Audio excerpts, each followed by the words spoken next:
அஸ்மத் குருபியோ நமஹ. இன்றைய தினம் கார்த்திகை மாதம் ரோஹிணி நட்சத்திரம். சுவாமி ஸ்ரீ திருப்பாணாழ்வாருடைய திருநட்சத்திரம். சுவாமி ஸ்ரீ வேதாந்த தேசிகன் உலகறிய மலிப்புகழ் கார்த்திகை மாதத்தில் ரோஹிணி நாள் உறைந்த வளம்பதியில் தோன்றி தலமளந்த தென்னரங்கற்பால் உலோக சாரங்க முனிதோள் தனிலே வந்து பலமறையின் பொருளால் பாண் பெருமாளே நீ பாதாதி கேசமதாய் பாடித்தந்த சொல் அமலநாதிபிரான் 10 பாட்டும் சோராமல் எனக்கருள் செய்துலங்க நீயே என்று ஆச்சரியமாய் திருப்பாணாழ்வாரை பற்றி பிரபந்தசாரத்தில் அனுபவித்தார். சுவாமி ஸ்ரீ உவே நாவல்பாக்கம் வலையப்பேட்ட ராமாச்சார் சுவாமி எழுதின ஒரு வியாசத்திலிருந்து கட்டுரையிலிருந்து அடியேன் ஷேர் பண்ணிக்கலான்னு இன்றைய சுதினத்தில் எம்பெருமானுடைய கல்யாண குணங்களிலும் திருமேனி அழகிலும் ஈடுபடாத ரிஷிகளோ ஆழ்வார்களோ ஆச்சாரியர்களோ கிடையாது. எல்லாரும் அவளுடைய கல்யாண குணங்களிலும் அழகிலும் ஈடுபட்டு ஆழங்கால் பட்டு அனுபவித்து அனுபவ பரிவாகமாக கிரந்தங்களை அனுபவித்திருக்கிறார்கள், நமக்கு அருளி செய்திருக்கிறார்கள். ஆனால் அந்த குணங்களில் எம்பெருமானுடைய சௌஷீல்யம், வாத்சல்யம், சௌலபியம் போன்ற குணங்களை வேதத்தினால் கூட உண்மையானபடி அறிய முடியவில்லை. அல்லது திவ்யமங்கள விக்கிரகத்தை அவர்களால் அறிய முடிகிறதா? அதுவும் இல்லை. பிரம்மருத்ர போன்ற தேவதைகளே பெருமாளின் திருவடியையும் திருமுடியையும் சேவிக்க முடியாமல் தவித்தவர்கள். ஆனால் அடியவர்க்கு மெய்யனான ஸ்ரீமன் நாராயணன் தன் திறத்தில் தன்மேல் அனன்ய கதியாக சரணமடைந்தவர்களுக்கு தன்னுடைய உண்மையான ஸ்வரூபத்தை காண்பித்து காட்டவே கண்ட பாதகமலம்னு அவர்களுக்கு தன்னுடைய திருமேனி அழகை காண்பித்து திவ்ய ரூபத்தை காண்பித்து சௌந்தரிய திருமேனியை காண்பித்து ஆட்கொண்டு அவர்களை கிருத்தார்த்தர்களாக ஆக்குகிறான். பகவானுடைய இந்த நிர்ஹேதுக கிருப்பையாலே பகவானின் ரூப லாவண்யங்களை சேவித்த ஆழ்வார் ஆச்சாரியர்கள் தமது அனுபவ பரிவாகத்தால் பக்தி வெள்ளத்தால் நம் போன்ற அஞ்ஞானிகளும் உஜ்ஜீவிக்கும் வகையில் ஸ்தோத்திரங்களும் பாசுரங்களும் பல தோன்ற வழிவகுத்தனர் ஆழ்வார் ஆச்சாரியர்கள். அந்த ஸ்தோத்திரங்கள் பகவத் குணங்களை அனுபவிப்பவை, பகவானுடைய விபவாவதார சேஷ்டிதங்கள் லீலைகளை அனுபவிப்பவை, பகவானுடைய திருமேனி அழகை அனுபவிப்பவை, பகவத் கைங்கரியங்களாலே ஏற்படும் ஆனந்தத்தை வெளிப்படுத்துபவை என்று பலவிதமாக பிரிக்கலாம். பகவானுடைய திவ்யமங்கள விக்கிரகத்தின் அனுபவம் ஆழ்வார் பாசுரங்களில் ஆழங்கால் பட்டு இருக்கிறது. அப்படி பகவானுடைய திவ்யமங்கள விக்கிரகத்தின் அனுபவம் ஆழ்வார் பாசுரங்களிலும் கூரத்தாழ்வான் பட்டர் போன்ற ஆச்சாரியர்களின் ஸ்ரீசூக்திகளிலும் சுவாமி தேசிகனின் ஸ்ரீசூக்திகளிலும் மண்டி கிடக்கிறது. திருவரங்கப் பெருநகருள் தென்னர் பொன்னி திரைக்கையால் அடிவருட பள்ளி கொண்டிருக்கும் கருமாணிக்கமான ரங்கநாதனை கண்ணார கண்டு கழித்து அதன் அடியாக வந்த ஆனந்த அனுபவத்தை ஸ்தோத்திரமாக வெளிப்படுத்தியவர்கள் திருப்பாணாழ்வாரும் சுவாமி தேசிகனும். இருவருமே ஆபீட்டான் மௌலி பரியந்தம் பஷ்யத புருஷோத்தமம் என்ற கிரமத்தில் அரங்கனுடைய திவ்யமங்கள விக்கிரகத்தை திருவடியிலிருந்து திருமுடி வரை ஆபாத சூடம் அனுபூய ஹரிம்சயானம் என்று மங்களாசாசனம் செய்துள்ளார்கள். திருப்பாணாழ்வாரின் ஸ்ரீசுக்தி அமலநாதிபிரான், சுவாமி தேசிகனுடைய ஸ்ரீசுக்தி பகவத்யான சோபானம். அதில் எம்பெருமானா ஸ்ரீபாஷ்யம் போன்ற கிரந்த ரச்சனைகளாலே வேதங்களுக்கு தவறான பொருட்களை கற்பித்து வந்த குதிருஷ்டிகளை நிரசனம் செய்தார் எம்பெருமானார். சுவாமி தேசிகனே எம்பெருமானாருக்கு பிற்காலத்தில் இருந்த குமதிகளின் குதிருஷ்டிகளையும் களைந்து வேதாந்த அர்த்தங்களை தமது கிரந்தங்களில் நிலைநாட்டினார். அந்த வகையிலே அநேக வேதாந்த அர்த்தங்கள் பொதிந்துள்ளது திருப்பாணாழ்வாரின் அமலநாதிபிரான் என்ற ஸ்ரீசூக்தி. அதுக்கு வியாக்கியானம் எழுதி முனிவாகன போகம் என்று அருளி செய்தார். இது சுவாமி ஸ்ரீசூக்தி வேதாந்த தேசிகன் ஸ்ரீசூக்தியினாலேயே தெளிவுபடத் தோன்றும். பாவலரும் தமிழ்மறையின் பயனே கொண்ட பாண் பெருமாள் பாடியதோர் பாடல் 10 என்றும் காண்பனவும் உரைப்பனவும் மற்றொன்றின்றி கண்ணனையே கண்டுரைத்த கடிய காதல் பாண் பெருமாள் அருள் செய்த பாடல் 10 பழமறையின் பொருளென்று பரவுகின்றோம் என்றும் 2 விதமாக அருளியுள்ளதால் அமலநாதிபிரான் அநேக வேதாந்த அர்த்தங்களை தன்னகத்தே அடக்கி உள்ளது என்பது ஒரு நிச்சயம் திண்ணம். அமலநாதிபிரானும் பகவத்யான சோபானமும் 2 கிரந்தங்களும் அரங்கனை திருவடியிலிருந்து திருமுடி வரை அனுபவிப்பதாக உள்ளது. அமலநாதிபிரான் தமிழில் இருக்கு, பகவத்யான சோபானம் சமஸ்கிருதத்தில் இருக்கு. 2 ஸ்ரீ சூக்திகளிலும் முதலில் திருவடி, திருமார்பு, திருமுடி போன்ற அவயவங்களின் பிரத்யேக சோபையையும், அதாவது சௌந்தரியத்தையும், அவயவ சௌந்தரியம் ஒவ்வொரு பாகமாக ஒவ்வொரு பார்ட்டாக அனுபவிக்கிறார். முடிவில் சமுதாய சோபை, லாவண்யம், டோட்டாலிட்டி, அவருடைய அழகு இன் இட்ஸ் என்டையர்ட்டி அனுபவிக்கிறார்கள். அது அழகுபட கூறப்பட்டுள்ளது. அமலநாதிபிரானின் முதல் பாசுரம் அரங்கனின் திருவடியை மங்களாசாசனம் செய்வதாக அமைந்துள்ளது. இங்கு சுவாமியின் வியாக்கியானத்தில் இந்த முதல் பாட்டு திருமந்திரத்திலும் துவயத்திலும் முமுட்சுவிற்கு, அதாவது மோட்சத்தை ஆசைப்படும் ஜீவாத்மாவுக்கு அவசியம் அனுசந்தேயமான பாகவத சேஷத்துவ பரியந்தமான சேஷத்துவ அனுசந்தானம் முதலிய அர்த்தங்களை தெளிவிக்கிறது என்று தெரிவிக்கிறார் சுவாமி. முதல் 3 பாசுரங்கள் அமலநாதிபிரான் உவந்த உள்ளத்தனாய் மந்திபாய என்று அகார உகார மகார ரூபமான பிரணவத்தின் எழுத்துக்களாக அமைந்துள்ளது முதல் எழுத்துக்கள். அதுலேயும் இங்கே அமலன், விமலன், நிமலன், நின்மலன் என்று 4 பதங்களுக்கும் சுவாமியின் வியாக்கியானம் அவசியம் நம்ம அனுசந்திக்க வேண்டியது. அவ்வளோ ஆச்சரியமான விஷயம். அமலன் அப்படின்னா மலப்பிரதிபட்டன், தோஷங்களுக்கு எதிர்த்தட்டானவன், துர்குணங்களுக்கு இல்லாதவன் என்பதனால் அவன் மோட்சப்பிரதத்துவம் சொன்னதாக ஆயிற்று. விமலன் நித்திய நிர்தோஷன் என்பதால் பத்தர் முக்தர்களை காட்டிலும் வேறுபட்டவன், எப்பவும் தோஷமில்லாதவன் என்று ஆயிற்று. நிமலன் ஆஸ்ரிதர்களுக்கு அரியனாக இருக்கையாகிற குற்றமற்று இருப்பவன், ஆஸ்ரித பாரதந்திரியத்தை வெளிப்பட்டு நிற்குமவன். நின்மலன் அடியார்களுடைய தோஷத்தை காண்கையாகிற தோஷம் இல்லாதவன், அடியார்களுடைய தோஷத்தை கண்டுக்காமல் இருக்கிற அப்படி இருப்பவன். திருக்கமலபாதம் வந்து என் கண்ணினுள்ளன ஒக்கின்றது. திருக்கமலபாதம் பரிசுத்தமான பாதம், போக்கியமான பாதம், சுபாஸ்ரய திருமேனில சுபாஸ்ரயமான திருவடித்தாமரைகள், பிராட்டிக்கு லீலா பத்மம் போல் உள்ளது என்று பொருள்படச் சொல்லலாம். பிராட்டியின் விளையாடுமிடம் அந்த திருவடி தாமரைகள் பிரம்மா, ருத்ரன், சனகர் ஆகியவர்களால் காண முடியாததாக இருக்கும்போது அர்ஜுனனுக்கு விஸ்வரூப தரிசனத்தின் போது திவ்யம் ததாமிதே சக்ஷுகு என்று திவ்யமான கண்களை கொடுத்து அதன் மூலம் பார்க்கச் செய்தார். தன்னுடைய மாம்ச சக்ஷுக்கும் மிக அருகாமையில் காணலாம்படி இருந்தமையை என்ன சொல்கிறது அப்படின்னு பூரிக்கிறார் ஆழ்வார். திருக்கமலபாதம் வந்து என் கண்ணினுள் ஒக்கின்றதே, என் கண்ணில் இந்த கண்ணுக்கு போய் அந்த திருக்கமலபாதம் வந்து எனக்கு என் கண்ணில் அதாவது தரிசனமாக இருக்கிறதே அப்படின்னு பூரிக்கிறார். சுவாமி தேசிகன் திருவடியை அனுபவிக்கும் பாங்கு வேலாதீத ஸ்ருதி பரிமளம் என்னும் ஸ்லோகத்தில் காணலாம். எண்ணிலடங்காத வேத பிரதிபாத்திய மகாத்மியசாலியாக விளங்குகிறது ரங்கநாதனின் திருவடி தாமரைகள். பிரம்மாவிற்கு ஆசனமும் பத்மம்தான், ஆனால் இந்த திருவடி தாமரை அவன் முடியில் சூடிக்கொண்டிருக்கும் தாமரையாக திகழ்கிறது. பிராதுர்பதம் கனகசரித்த சைக்கத்தே ஹம்சஜுஷ்டே, தாமரை பூவானது ஜலத்தில் தோன்றும். இந்த திருவடி தாமரை பொன்னி நதியின் மணலில் தோன்றியிருக்கிறது, காவேரி நதியின் மணலில். அது மட்டுமா, தாமரை இருக்குமிடம் நோக்கி ஹம்சங்கள் செல்லும்.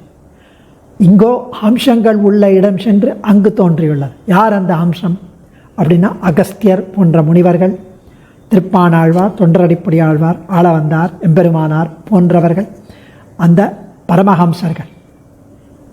உடையவர் போன்ற நம் ஆச்சாரியர்கள் சாரம் எது அசாரம் எது என்பதை பிரித்து பார்த்து சாரத்தை கிரகிக்கிறவர்கள் அன்னம் போல, ஹம்சம் போல. எம்பெருமானை தஞ்சமாக புகுவதே சாரம் என்று அறிவித்த பெரியோர்கள் அல்லவா அவர்கள். அமலன் விமலன் நிம்மலன் நிமலன் நிர்மலன் என்று பாண் பெருமாள் பாடியவனின் பெருமையே சமத்காரமாக இங்கு வேதாந்தாச்சாரியன் தெரிவிக்கிறார். அமலநாதி பிரானின் முதல் 3 பாசுரங்களால் திரு அஷ்டாட்சரத்தின் முதல் பதத்தினுடைய அர்த்தத்தை நன்கு அறியப்படுத்தி 4வது பாசுரமான சதுரமா மதில் சூழ் என்னும் பாசுரத்தாலே நமசப்தத்தின் பொருளை அனுவதிக்கிறார் என்று சுவாமியின் வியாக்கியானம். நமசப்தத்தின் பொருள் என்னன்னா, நானும் என்னுடையதன்று என்னுடையதாவன என்றும் ஒன்றுமில்லை என்பது. ஈஸ்வரோகம் போகி சித்தோகம் பலவான் சுகி என்று என் பலத்தாலேயே நான் எல்லாம் பெற்றேன், நானே பலமுள்ளவன், சுகிப்பவனும் நானே என்று அசுர சுபாவம் உள்ளவர்கள் எண்ணுகிறார்கள். ராவணனுக்கு மால்யவான் ஹிதத்தை உபதேசிக்கிறான்.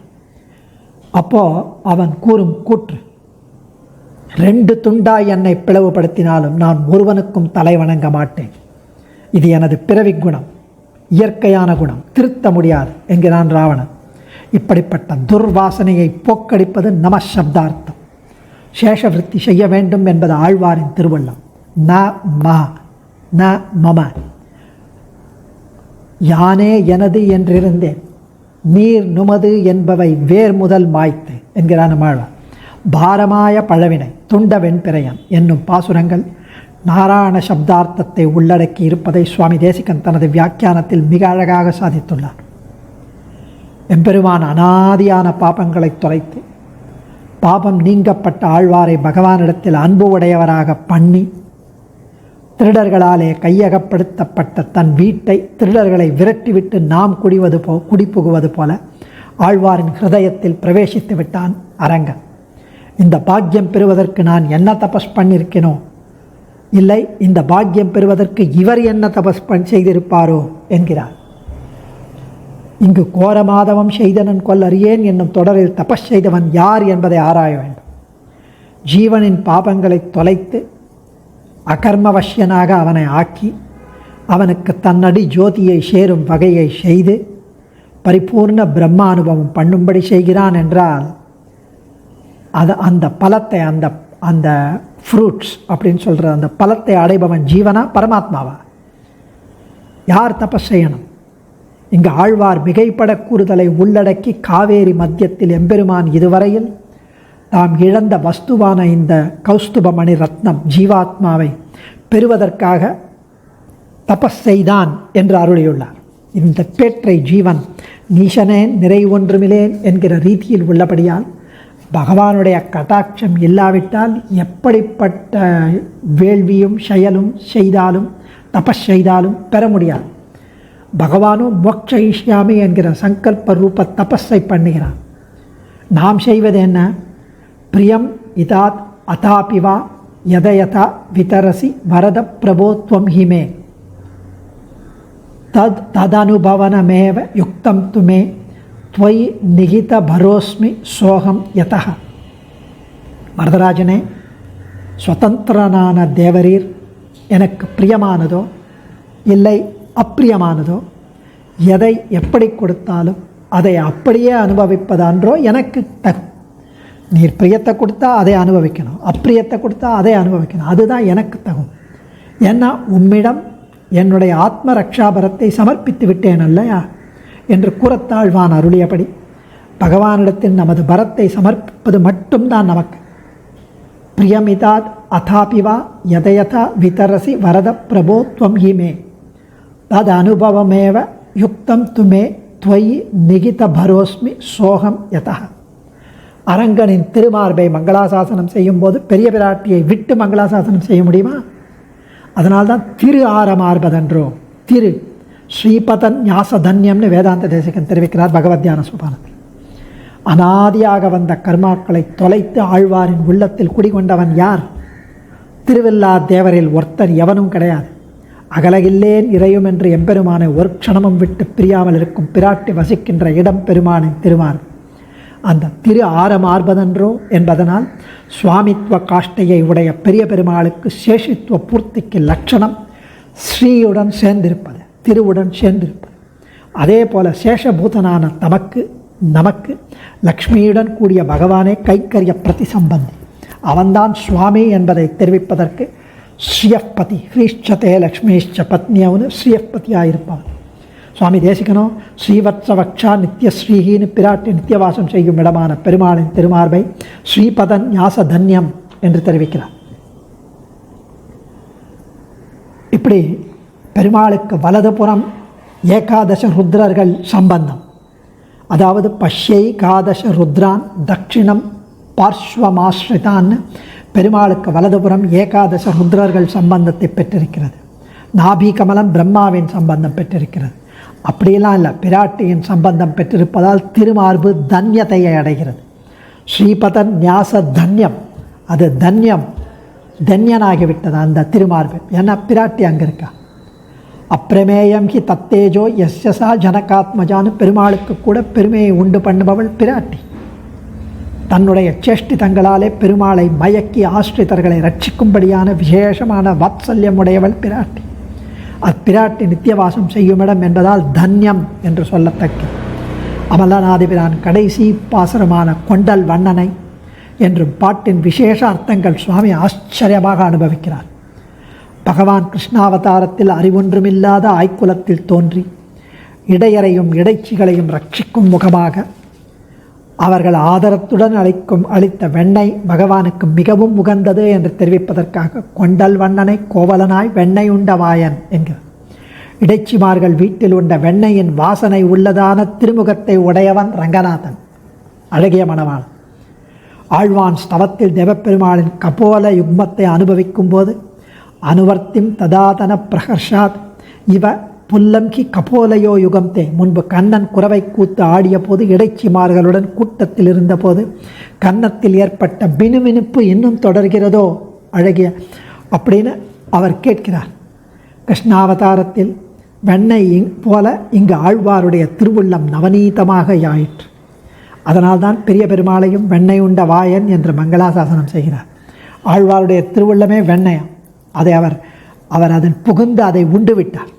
இப்பாசுரத்தில் கண்ட கண்கள் என் அமுதனை கண்ட கண்கள் மற்றொன்றினை காணாவே. கண்ட கண்கள்னு கண்ட என் கண்கள்னு சொல்லலை. இதற்கு வியாக்கியானம் செய்யும் அழகே ஒரு தனிச்சிறப்பு. முன்பெல்லாம் என் உள்ளம், என் சிந்தை, அடியேன் உள்ளம் என்றெல்லாம் தெரிவித்தார். இப்போ கண்ட கண்கள் என் அமுதனை கண்ட கண்கள். அமுதனை என்னன்னு சொல்லிட்டு கண்களை பிரிச்சுட்டார். பெரிய பெருமாளை பரிபூர்ணமாக அனுபவித்த பின் அந்த மமக்காரம் போயிடுது. தத்துவஞானம் பிறக்கவில்லையா என்றால் முன்பே தத்துவஞானம் உண்டாயிருந்தாலும் நெருப்பின் சுடுகை அது அணைத்த பிறகும் கொஞ்ச நாள் சுட்டுண்டே இருக்கும். அதுபோல் சிறிது காலம் தொடர்ந்தபடியால் என் உள்ளம், என் சிந்தைன்னு பேசிட்டு இப்போது எல்லாம் போயாச்சு அப்படின்னு கண்ட கண்கள் என் அமுதனை கண்ட கண்கள். அமுதன் என், கண்கள் வேறு. இன்னொரு விஷயமாகவும் இதை அனுபவிக்கலாம். சுதந்திரனான பகவான் தனக்கு கைங்கரியம் செய்வதற்காக பகவானுக்கு சேஷமான சேத்தன அச்சேதனங்களிடையே ஒன்றுக்கொன்று சேஷமாக படைக்கிறான். அதாவது ஒருத்தனுக்கு மனைவி, வீடு, பிள்ளை என்பது போன்று அவனுக்கு சேஷமாக அவர்களை படைக்கிறான். இங்குதான் நிரூபாதிக்க சுவாமி இல்லை என்ற எண்ணத்துடன் நடந்து கொண்டு தனக்கு சேஷமான பத்னி, தனக்கு சேஷமான புத்திரர்களை நினைப்பது பெருமாள் பகவத் அனுகிரகம் அவா எனக்கு கிடச்சிருக்கு, அவர்கள் மூலம் நாம் கைங்கரியம் செய்யலாம் அப்படின்னு நினைக்கணும். அப்படி நினைத்தால் அது எப்படி குற்றம் இல்லையோ அதுபோல இங்கும் தகும். நம் பாணநாதன் அதிகார சங்கிரகத்தில் நம் பாணநாதன்கிறார் திருப்பாணாழ்வாரை. அப்படி நம் என்பது திருப்பாணாழ்வாருக்கு முனிவாகனன் என்னும் திருநாமம் அரங்கனிடாவிட்டாலும் அந்த பெயர் ஆழ்வாருக்கு வரும் அளவிற்கு அரங்கன் அபிமானித்துள்ளார். அவ்வளவு அபிமானம் தன்னிடமும் சுவாமி தேசிகனிடமும் வைத்து ரங்கநாதன் சன்னதிக்கு அவரை சுவாமியை வரவழைத்து தன் விஷயமாக ஸ்ரீசுக்திகளை செய்து தன்னை அனுபவிக்க அருளி வேதாந்தாச்சாரியன் என்று நாமமிட்டார். ஆழ்வார்களில் திருப்பாணாழ்வாரும் ஆச்சாரியர்களில் சுவாமி தேசிகனும் அரங்கனின் அபிமான விசேஷத்திற்கு பாத்திரமானபடியால் நம் பாணன் என்கிறார். இருவருமே ஆபாத சூடம் அனுபவிப்பதாகிற சாமியம். அதனால் நாம், நம் என்பது சால பொருந்தும். அது இல்லாமல் இழிந்த ஜாதியில் வளர்ந்தமைக்காக அது குறித்து அபச்சாரப்படாமல் இருப்பதற்காக அவரை தன்னுடன் சேர்த்து கொண்டார். அதிகமான ஒரு மரியாதையை, நமஸ்காரத்தை, பிரதிபத்தியை காண்பிப்பதற்காக நம் பாணன் என்கிறாலும் அனுபவிக்கலாம். திருப்பாணாழ்வார் குலந்தாங்கு 4 ஜாதிகளிலும் இல்லாமல் அந்திய ஜாதியில் வளர்ந்தமையால் தானும் அவர்களில் ஒருவராக பாவித்து சுவாமி திருப்பாணாழ்வார் தன்னையும் அங்கு அந்த கீழ் ஜாதியில் இருந்ததால் அவர்களில் ஒருவராக தன்னை பாவித்து கோவிலுக்கும் அந்தணர்களுக்கும் அருகில் வராமல் வெகு தூரத்தில் அரங்கனை பாடிக்கொண்டு வசித்து வந்தார். அரங்கன் இவரை ஆலயத்திற்குள் வரும்படி நியமித்த போதிலும் அந்த திருவடியை அங்கு ஸ்ரீரங்கத்தில் பதிக்க மாட்டேன் என்றிருந்தார். லோகசாரங்க முனிதான் வற்புறுத்து தன்னை நியமித்து பலாத்காரமாக தனது தோளில் ஏற்றி ஆலயத்திற்குள் சேர்த்த பொழுது அமலநாதிபிரான் அருளி செய்தார். ஆகையால் எம்பெருமான ஸ்ரீ பாஷ்யகாரர் தரிசனத்தில் உள்ள வேதாந்த தேசிகனைப் போலவே ஆழ்வாரும் வர்ணாசிரம தர்மங்களுக்கு பிராதானியம் கொடுத்து பின்பற்றுவதில் பிடிவாதம் உள்ளவர் என்பதால் நம் பாணன் என்றும் சுவாமி தெரிவிப்பதாக அனுபவிக்கலாம். இப்படி ஆச்சரியமான விஷயம் சுவாமி வேதாந்த தேசிகன் திருப்பாணாழ்வாரை பற்றி அனுபவித்தருளினார். அடியேன் தன்யோஸ்மி. கவிதார்க்கிக சிம்ஹாய கல்யாண குணசாலினே ஸ்ரீமதே வெங்கடேசாய வேதாந்த குரவே நமः. திருப்பாணாழ்வார் திருவடிகளே சரணம்.